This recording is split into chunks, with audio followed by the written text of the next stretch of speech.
a lot of this new shit is corny.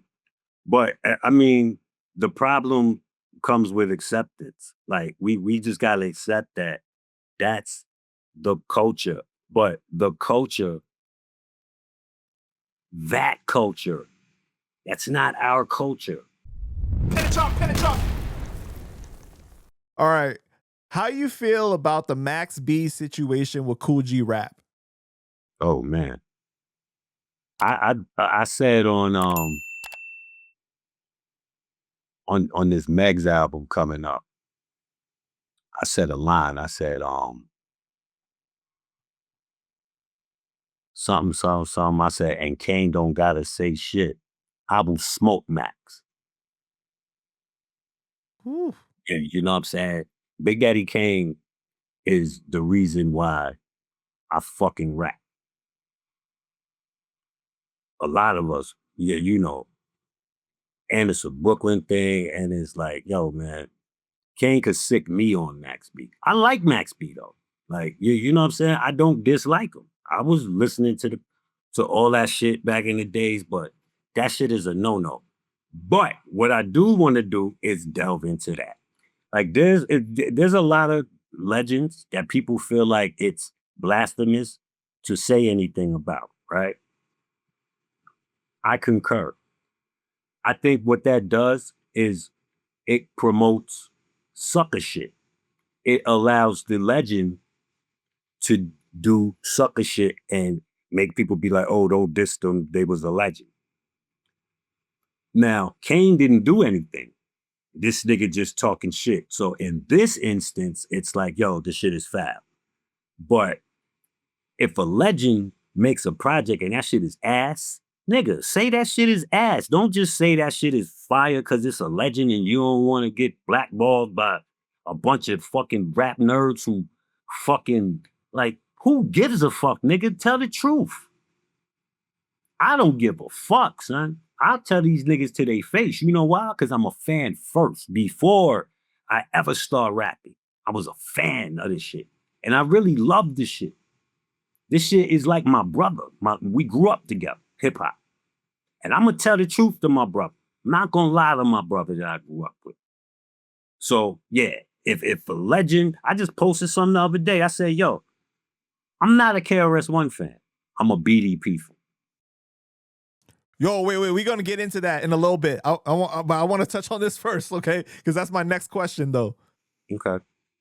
Yeah. But So but, that's but that. yeah, so but the thing is though, is like now they tried to change the narrative after all the backlash to be like, yo, who was it? Because it was on Gillie and Wallow's podcast, right? Gillie had put out a video saying that, yo, I want to send a shout out to Max B for getting Big Daddy Kane popping. Like, Yeah. and it's like, no, he didn't. He said what he did, and it was disrespectful, and it was actually Wallow that brought it up. You know But what I see, mean? It wasn't like he like planned to make this happen. but again, though, these are two different worlds that operate off two different cultures, right? So being lit again is Gillie's way of saying that this nigga is being lit in the algorithm where it's all over the place and people are talking about the nigga. That's in their world. In our world, underground, boom bap, hip hop, we talk about Kane all the time. So Right. again, like this is what I'm saying. Like these are two different worlds. This is why we need to worry about what we're doing and not worry about what they're doing because their outlook is always going to be the same when it comes to us. Our legends in the underground, we revere them. As soon as you turn pop, they are no longer like if you don't go pop and become a legend too, you're not revered. Just because you had records back in the 80s don't mean you're pop. That means that you were a legend in the 80s. Right. Pop is a different beast. Let me ask you this though, right? Okay. It seems like ever since Max B came home, and shout out to him, it's a great thing, right? Word. I get it. He's out Absolutely. here with French. They doing their thing. They got records, you know, on the charts and everything. but it just seems like he's playing the algorithm games now. Do you think at some point you reach a certain age and it starts to look corny when you try to play those games, like say things that you might not really feel just because you know it's gonna gather the attention? You know what I'm saying? Yeah, it is corny. A lot of this new shit is corny. But I mean, the problem comes with acceptance. Like we just gotta accept that that's the culture. But the culture, that culture, that's not our culture. Our culture is not algorithmic. We're more boots on the ground, out the trunk. That's why artists need to, that's why the fans need to go to Bandcamp and cop these artists' material. They need to buy the solid material. Fuck the streaming. Because yo, that shit is a whole different. You'll get a nigga like Max B looking at a nigga like me and feel like he better than me because he's got more views than me. Whereas in our realm, we're like, oh no, Bass, he's better than him because he actually raps better than him. These are two different, like you know what I mean, that are operating at the same time. You make such a good point with that, right? Our world has become so much focused on numbers equate, just like how much money you got in your bank, right? How many views you got, how many That's it. eyeballs is on you, all the likes, all that shit like that means that you're more important, your value is so much more, or you must be better than this person. But You let's gotta be say better for example, right? Vanilla Ice sold a lot of records too. Does that mean he's a better rapper than than Rakim. right? You know, so and a lot of times people that really fuck with me, they'll tell me the truth too. They'll be like, "You one of the best interviewers that we got out here." You know what I mean? Like you don't got the numbers that a lot of these people do, but like the direction you take things, the depth that you go into and everything, you know, like that's why we rock with you. But Yeah, it's you a hard goat, too. and I'm telling you.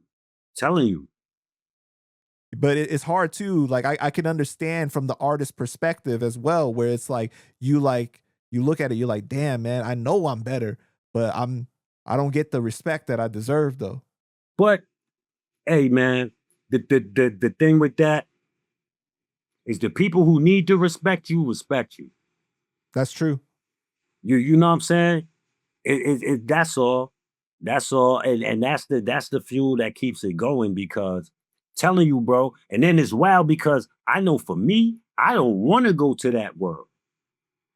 Ever. I see that world. Why would I want to go there? So knowing that I don't want to go there, it is my duty to make sure that everything in this world is good for us. That's why I'm such an advocate for us. That's why I don't give a fuck about like shit that that they say about us.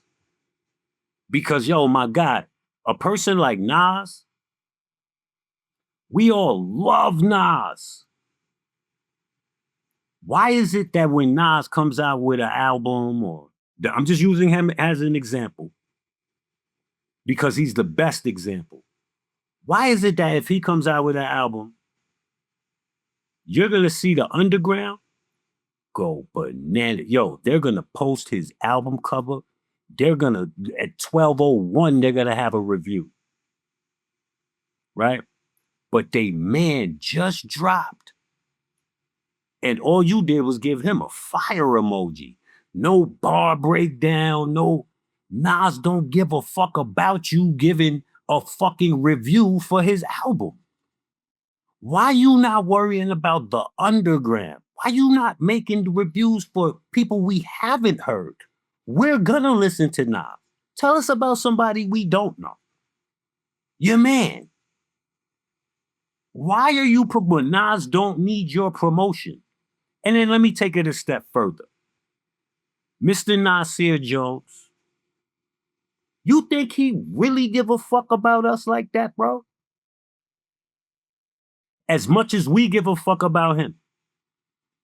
When the last time you seen Nas on a feature on an underground nigga album?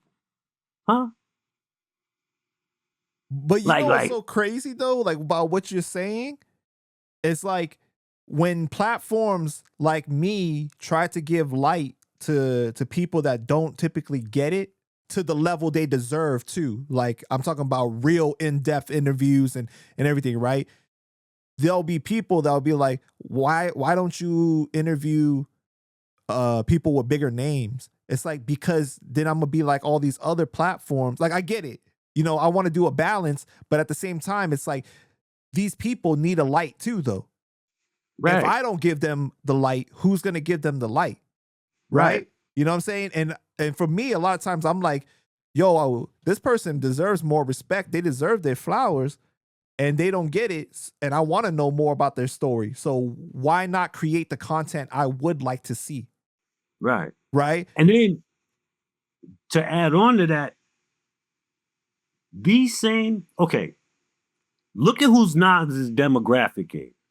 Nas's demographic, the people that are running to go cop these things are men between the ages of 35 and 60. Right. Right? You might get some women in there that's copping it because they love the culture or they think he cute. You know how that go. But the major demographic is men 35 to about 60, right? I think about 60% of that are also underground MCs who have families, children, grandchildren, jobs, regular lives. These are also, so Nas's fan base is underground rappers. So why is tickets $200?